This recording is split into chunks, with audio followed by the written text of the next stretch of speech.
Amar es para valientes. Un libro de Itiel Arroyo. Capítulo 12. Redentores. La restauración de las personas. Aquí está el primer mensaje. El Señor le dijo a Oseas: ve y cásate con una prostituta y ten hijos con ella. Esto ilustrará la forma en que mi pueblo me ha sido infiel, cometiendo abiertamente adulterio contra mí al rendir homenaje a otros dioses. Así que Oseas se casó con Gomer, hija de Diblaim, la cual quedó embarazada y le dio un hijo. Entonces el Señor me habló por segunda vez y me dijo: ve y busca a tu esposa de nuevo y tráela de vuelta contigo y ámala, aunque ella ame a otro hombre. Porque así es como el Señor ama a los israelitas, aunque ellos han preferido rendir homenaje a otros dioses y participan de las comidas especiales que les ofrecen. Así que la compré por 180 gramos de plata y 360 litros de cebada y le dije: serás mi esposa por mucho tiempo. No te portarás más como una prostituta durmiendo con muchos hombres, sino que me serás fiel. También yo te seré fiel. Oseas 1, versículos 2 y 3, capítulo 3, versículo 1 al 3. Era un mal momento para ser profeta, ya que el pueblo había abandonado su fidelidad al Dios verdadero para entregar sus afectos a dioses falsos. Y aunque Oseas había confrontado la infidelidad del pueblo con un discurso ardiente, no había palabras capaces de derretir esos corazones helados. Entonces Dios habló a su profeta y le dijo algo que aún hace eco en la eternidad: a partir de ahora, tú serás mi mensaje viviente. Encarnarás mi amor por este pueblo infiel y serás todo lo que yo siento. Dios le pide a Oseas que convierta su vida en una especie de representación viviente de su relación con Israel, algo así como una performance profética.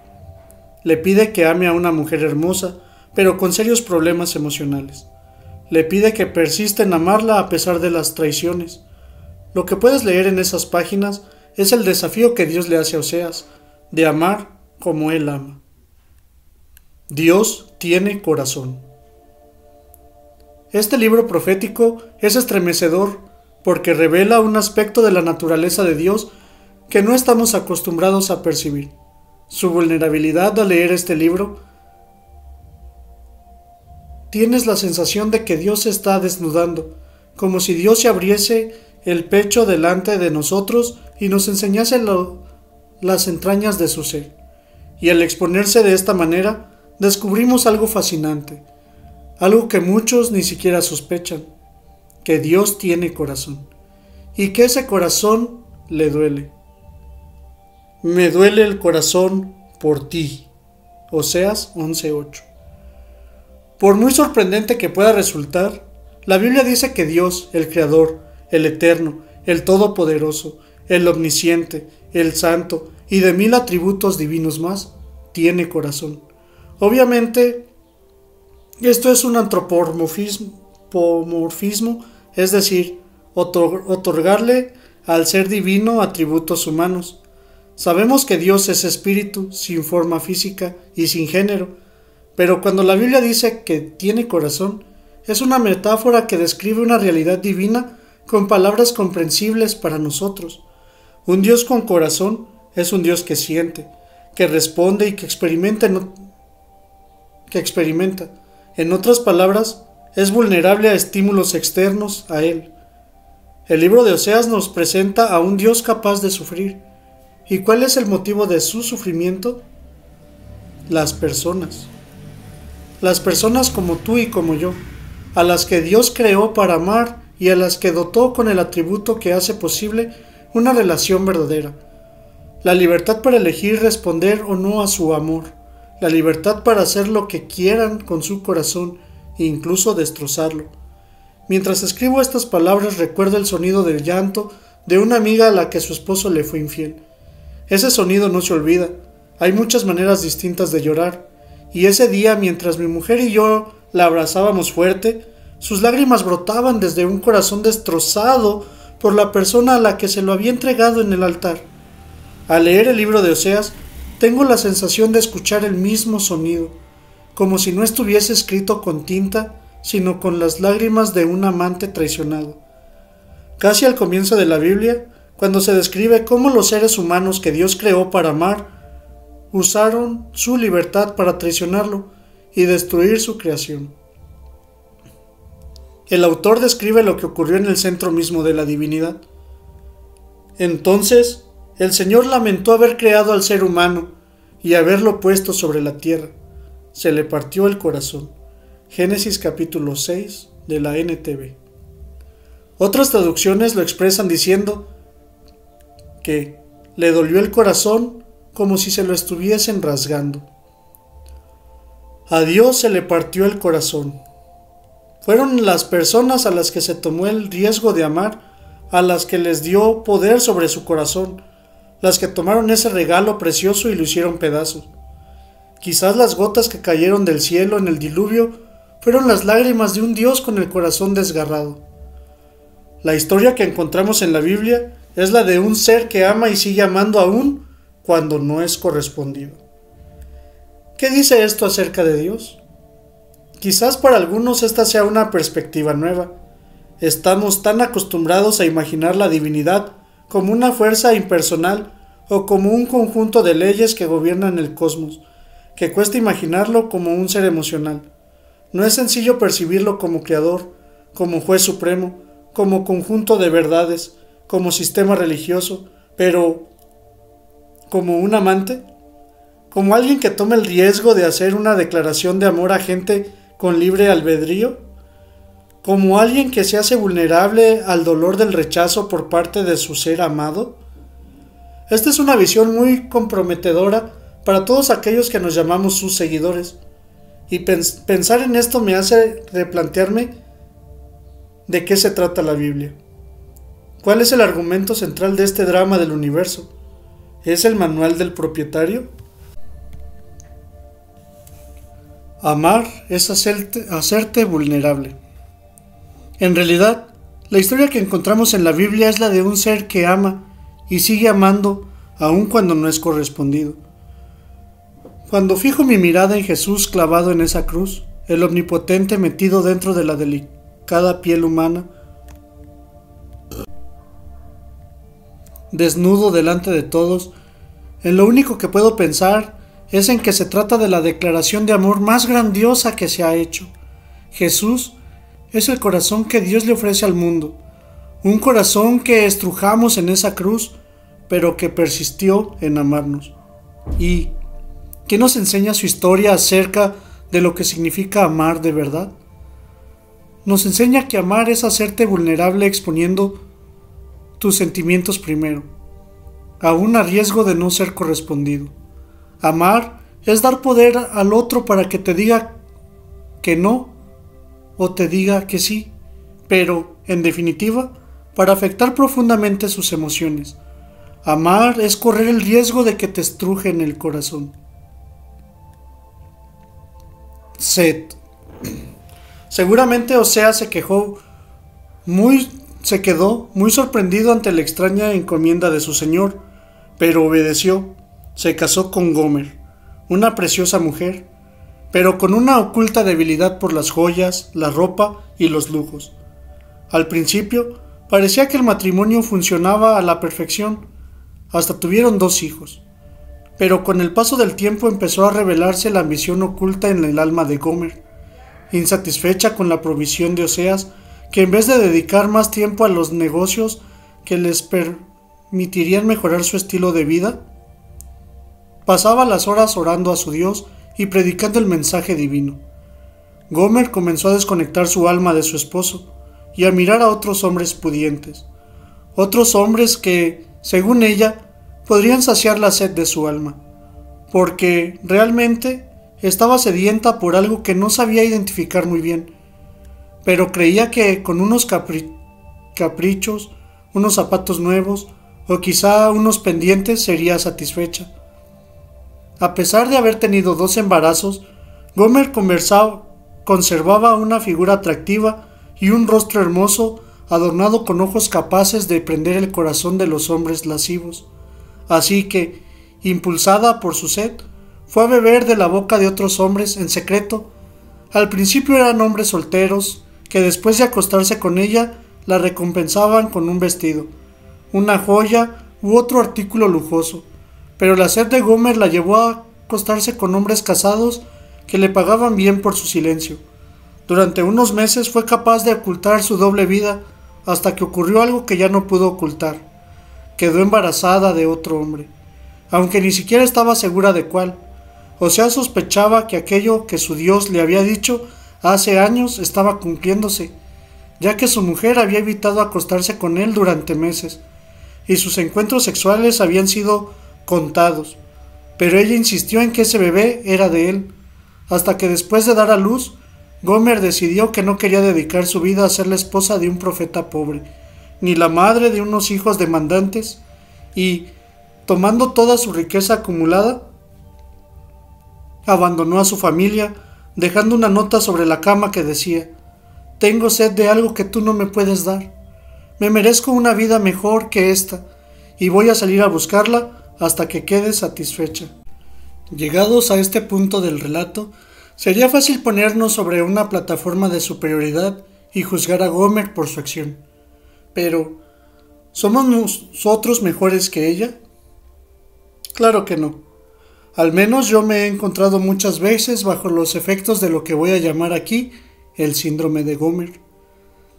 Se trata de tener una sed profunda en tu alma por algo que te haga sentir completo y buscar ser satisfecho en los lugares equivocados. En otras palabras, intentar saciar tu sed con agua equivocada. La mayoría nos decimos a nosotros mismos que la razón por la cual permanecemos constantemente insatisfechos es porque sencillamente aún no hemos sido capaces de dar un buen sorbo. De esta manera, seguimos buscando desesperadamente más agua en otros lugares, como Gomer. Incluso podemos vender cosas importantes por un sorbo que nos prometa la satisfacción de nuestra alma sedienta anhela. El síndrome de Gomer me recuerda a una conversación que Jesús tuvo con una mujer profundamente sedienta en un pozo de la ciudad de Samaria, bajo el sol abrasador de Israel.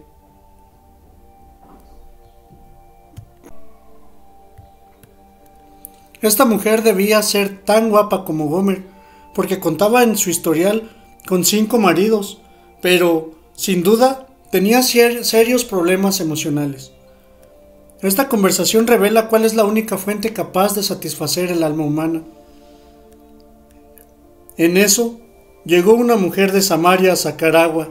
Jesús le dijo: «Dame un poco de agua». Pero como los judíos no se llevaban bien con los samaritanos, la mujer le respondió: «¿Cómo se te ocurre pedirme agua si tú eres judío y yo samaritana?». Jesús le contestó: «Si supieras lo que Dios puede darte, y quién es el que te está pidiendo agua, serías tú la que le pediría agua a Él, y Él te daría agua que da vida. Cualquiera que beba de esta agua volverá a tener sed, pero el que beba del agua que yo le dé, no volverá a tener sed jamás, porque dentro de él esa agua se convertirá en un manantial del que brotará vida eterna». La mujer le dijo: «Señor, dame de esa agua para que no vuelva a tener sed ni tenga que venir aquí a sacarla». Jesús le dijo: «Ve a llamar a tu esposo y regresa acá». La mujer respondió: «No tengo esposo». Jesús le dijo: «Has dicho la verdad en cuanto a no tienes esposo, porque has tenido 5 y el que ahora tienes no es tu esposo». La mujer le dijo: «Señor, me parece que eres profeta». Juan, capítulo 4, versículos del 7 al 10 y del 13 al 19. El Evangelio presenta esta escena diciendo que Jesús y la samaritana estaban solos en el pozo. Entonces Jesús le hace una petición muy provocadora. Dame un poco de agua para beber. Es fácil perder el impacto de esta conversación si no se conoce la cultura hebrea de aquel siglo. En aquella cultura, si un hombre se dirigía a una mujer extraña en una conversación privada, con estas palabras podría entenderse como una propuesta para acostarse con ella. Beber del agua de una mujer era un efeminismo en la cultura judía, muy utilizado en los proverbios, para referirse a mantener relaciones sexuales con ella. Sin ninguna duda, no era la primera vez que un hombre extraño le hacía una propuesta semejante a esta, ya que tenía un historial de promiscuidad bien conocido en la ciudad. Pero Jesús realmente no quería tomar el agua de esta mujer, sino que quería ofrecerle un agua viva, capaz de satisfacer su alma por toda la eternidad. Pero, ¿por qué Jesús comienza con la conversación de una manera tan provocadora? Porque Jesús sabe que el camino más rápido al corazón de una persona es a través de una herida. Y esta es la herida de esa mujer. Rápidamente Jesús conecta los puntos en la conversación, conecta la sed de esa mujer con su historial de promiscuidad. En otras palabras, Jesús le dice: ¿has intentado saciar tu sed con el amor de los hombres y has corrido de la cama de un hombre a otro para descubrir que sigues teniendo sed? Esto es porque tu alma anhela una clase de amor que no se puede obtener de ningún hombre. Tu alma ha sido diseñada para ser completada con el amor de Dios. Ese amor divino es la única fuente capaz de satisfacerte eternamente. Al igual que Gomer y la samaritana, podemos usar las relaciones románticas como fuentes para saciar la sed de nuestra alma. Pero, si hacemos esto, quedaremos insatisfechos. Correremos el riesgo de usar el efecto de las personas para calmar nuestra sed, momentáneamente, hasta secarlas completamente y terminar despreciándolas por no habernos satisfecho. Podemos hacer esto una vez tras otra, absorbiendo desesperadamente cualquier trago de amor que alguien nos ofrezca, hasta que, como adictos, seamos capaces de entregar cualquier cosa por nuestra dosis del día, incluso capaces de destruir cosas hermosas por una gota más, pero mañana volveremos a tener sed. La subasta. Regresando al relato de Oseas, no sabemos con seguridad cuánto tiempo estuvo Gomer entregando su cuerpo a cambio de dinero, pero lo que sí sabemos es que la que comenzó siendo una prostituta de lujo, terminó siendo una simple ramera despreciada por sus clientes. Probablemente Gomer envejeció, se enfermó o simplemente dejó de tener interés para los hombres, y la que había sido tan bien cotizada en el pasado, ahora rogaba a los hombres por un servicio más que le permitiese cubrir sus gastos. La deuda de Gomer fue creciendo hasta que la situación se hizo insostenible, y sus acreedores tomaron posesión de ella. Literalmente, se convirtió en una esclava, poseída por aquello que creía poseer. En algún momento le llegó la noticia a Oseas de que la mujer que legalmente aún era su esposa iba a ser subastada como esclava en el mercado de la ciudad vecina. El profeta, con el corazón destrozado y un torbellino de emociones, no sabía lo que hacer. ¿Debía abandonarla a su suerte? Al fin y al cabo, era justo el castigo que estaba recibiendo. Confundido, acudió a Dios llorando para exponerle su caso y obtuvo su respuesta. Oseas, recuerda que hace años te dije que serías mi mensaje viviente, que encarnarías mi amor por este pueblo infiel y servirías todo lo que yo siento. Ahora, ama a esta mujer, paga su deuda y tráela de vuelta a ti, para que Israel entienda qué significa el verdadero amor. No me atrevo a afirmar que obedecer a la voz de Dios fue una decisión fácil, pero lo que sí sé es que cuando alguien responde al desafío del amor, el Espíritu Divino le da poder para hacer lo que parece humanamente imposible. De eso no tengo ninguna duda. De manera que Oseas fue al mercado de esclavos y se quedó mirando a Gomer desde lejos mientras la traían y la colocaban en el banquillo. Allí estaba su esposa, a la que habían despojado de su ropa, totalmente desnuda ante la multitud. Esa miseria humana no era más que la sombra de aquella preciosa jovencita a la que besó por primera vez en su boda. No había ya ninguna belleza que la hiciese atractiva. El subastador la señaló con un palo, le ordenó que abriese la boca para enseñar sus dientes, como se hace con el ganado para demostrar su nivel de salud, y entonces comenzó la puja. ¿Quién ofrece 5 monedas de plata por esta esclava?, gritó el subastador mientras la multitud lo ignoraba. ¿Alguien ofrece 5 monedas de plata? ¿Nadie? Los compradores no mostraban el más mínimo interés hasta que alguien gritó: «La compro por 1 moneda de plata». 1 moneda de plata es muy poco. ¿Quién ofrece 2? Intentó animar el subastador a unos compradores que no estaban interesados en la mercancía. «La compro por 1 moneda de plata», volvió a insistir el único que parecía interesado en ella. 1 moneda de plata es lo que vale una mujer en esas condiciones. 1 moneda de plata a la 1, comenzó a contar el subastador. 1 moneda de plata a las 2, continuó, hasta que de repente el amor verdadero rompió el silencio. «Ofrezco 15 monedas de plata, 5 canastas de cebada y 1 medida de vino», gritó Oseas mientras todo el mundo enmudecía. «Pero esa mujer no vale lo que estás ofreciendo por ella», exclamó el vendedor sorprendido. «Estoy dando por ella todo lo que tengo, porque eso es lo que ella vale para mí».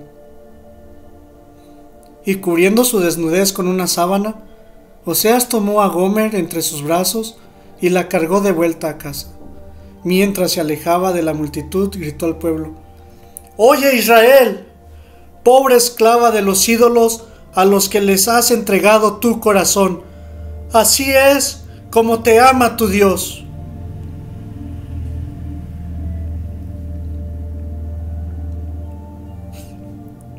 Redentores. La Biblia usa una palabra muy poderosa para describir lo que hizo Oseas con Gomer: redención. Si has leído la Biblia, te habrás dado cuenta de que esa palabra aparece varias veces para referirse a lo que Jesús hizo por nosotros en la cruz.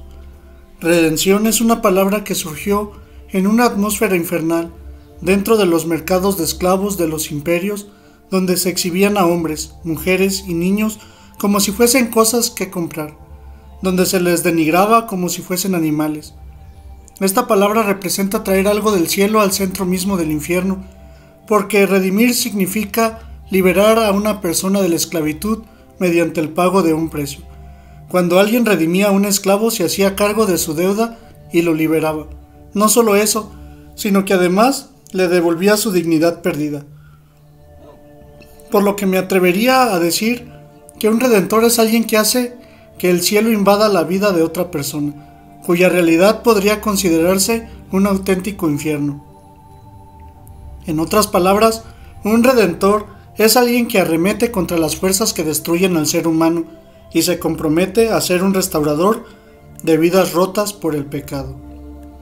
Eso es lo que Oseas hizo con Gomer. ¿Y no fue eso lo que Jesús hizo por nosotros en la cruz? Ella se había endeudado a causa de sus errores hasta convertirse en una esclava de sus pasiones, pero Él, para traerla de vuelta a casa, estuvo dispuesto a pagar. Penetró en las entrañas del infierno para liberarla, se atrevió a ser un portador del cielo sobre una viuda arruinada. Eso representa un amor redentor, una clase de amor que está dispuesto a pagar el precio para traer de vuelta al otro de la relación. Un amor que restaura en el otro la dignidad perdida. Y eso es exactamente a lo que Dios nos desafía a través del ejemplo del profeta Oseas. ¿Qué haces cuando la relación se está convirtiendo en un infierno? ¿Cuándo se acumulan ofensas del uno contra el otro? ¿Cuándo los reclamos ganan terreno, las palabras suenan a gritos y las miradas representan reproches? ¿Qué haces cuando se acumulan deudas en la relación y están a punto de convertirse en esclavos de sus pasiones? Nuestra forma de tratar lo creado refleja lo que sentimos por su creador. Puedes dejar que el infierno tome el control o puedes arremeter contra él con las fuerzas del cielo, con el perdón, la honra, la paciencia, la compasión o cualquiera de esas acciones que hacen temblar a las fuerzas del mal. Puedes convertirte en un redentor. Me estoy refiriendo a pagar el precio de las deudas de nuestra pareja y liberarla de cualquier demanda. Estoy hablando de pagar el precio para traerla de vuelta a nosotros. Y aún más, restaurarle la dignidad perdida a causa de su error. ¿Por qué deberíamos pagar el precio por alguien? Porque nuestra forma de tratar lo creado refleja lo que sentimos por su creador. El taller de la restauración. Recuerdo el año de mi adolescencia en el que se surgió la fiebre creativa.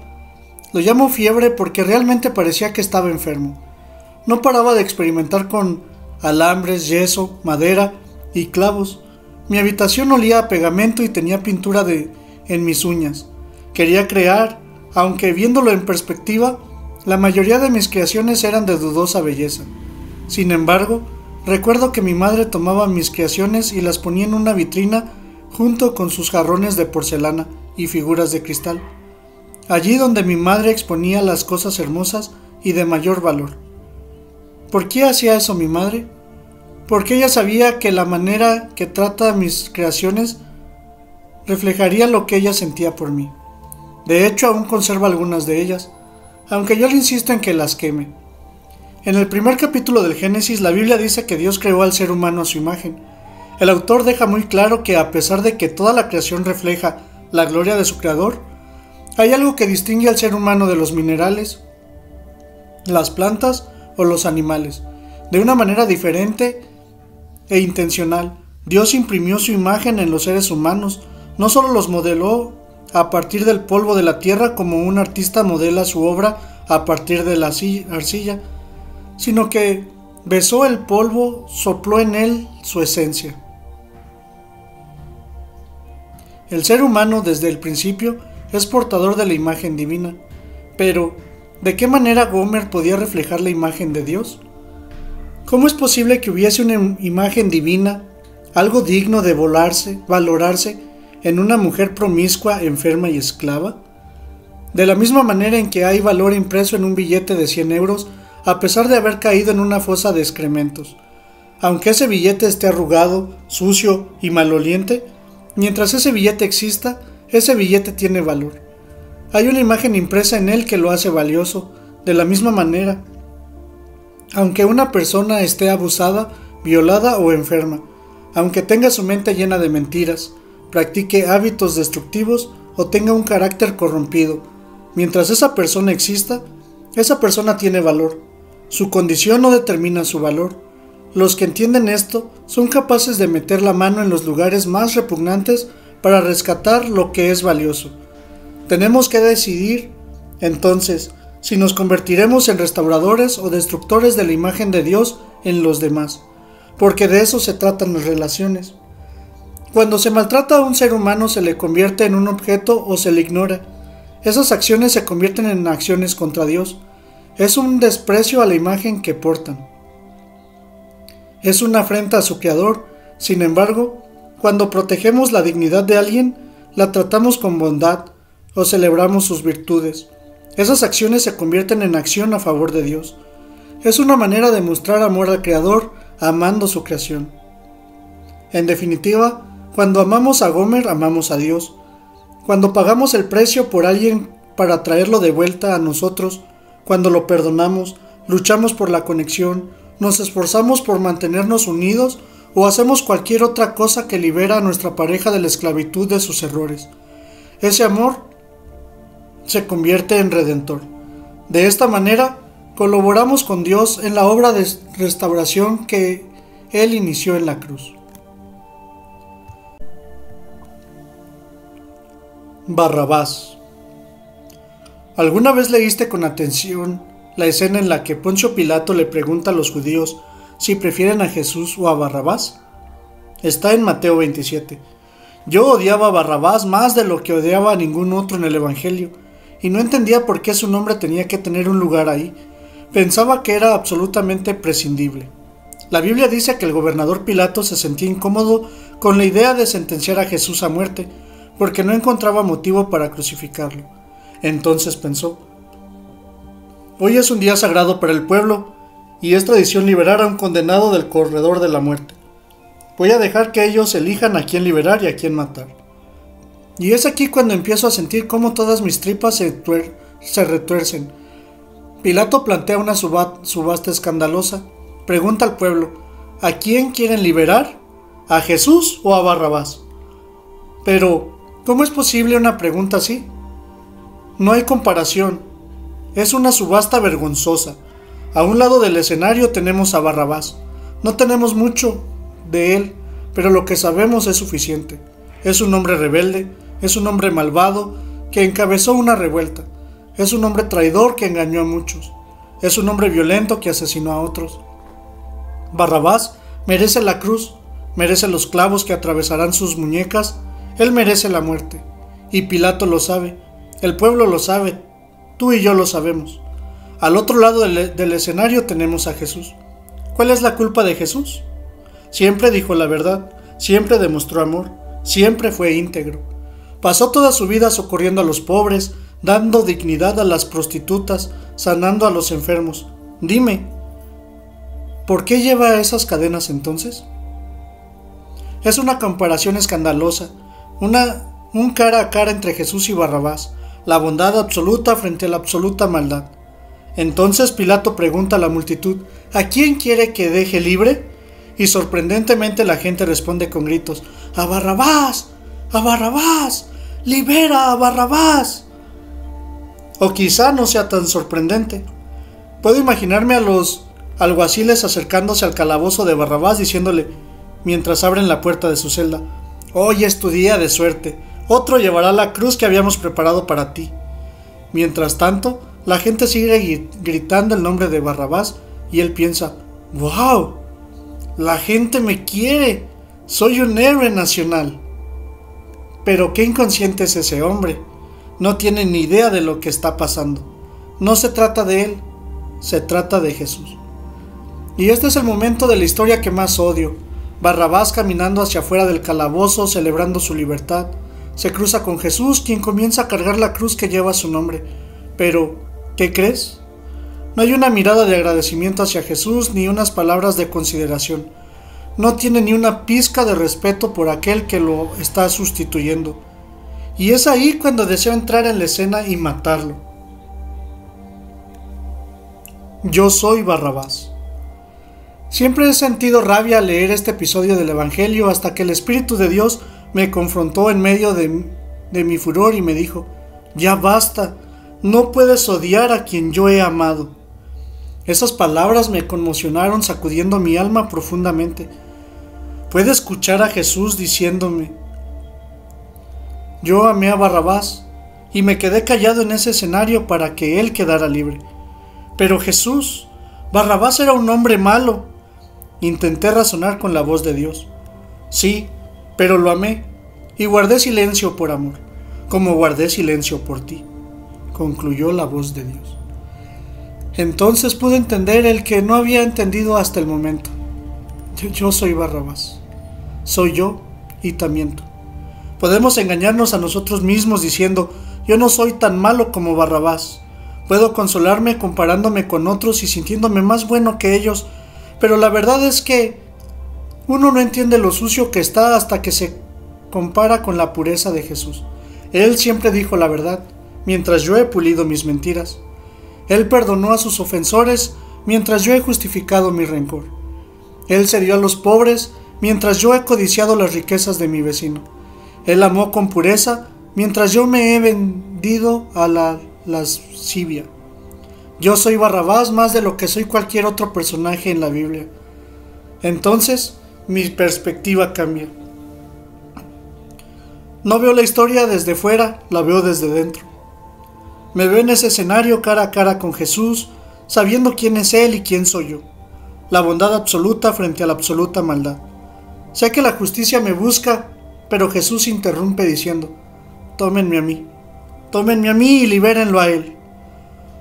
No, Jesús, yo merezco esto, yo tengo la culpa, esta es mi vergüenza.